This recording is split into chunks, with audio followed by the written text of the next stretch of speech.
Ngayon naman, silipin natin ang mga canceled trips sa PITX. Naroon si Mobile Journal Ivan Tarinque. Ivan, kamusta ang sitwasyon dyan?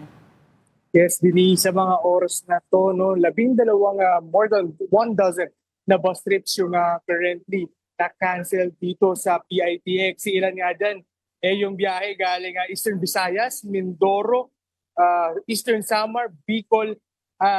So basically 12 na mga bus trips galing doon yung suspend ngayong araw dahil nga ito doon sa Typhoon Tinyo na nararanasan ngayon sa Visayas area. Pero paalala naman ng pamumuno ng PITX, 24 hours naman daw.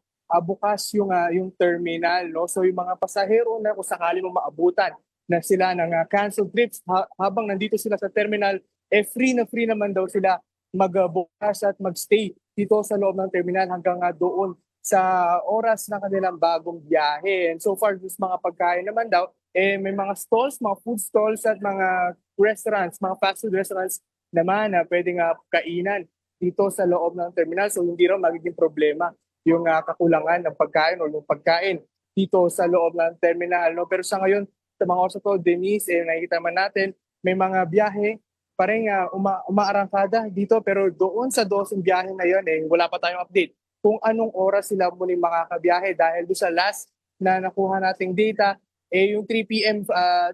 na alis ng mga bus na yan, canceled na as of this moment. Denise? Alright, maraming salamat. That was our mobile journalist, Ivan Tarinque.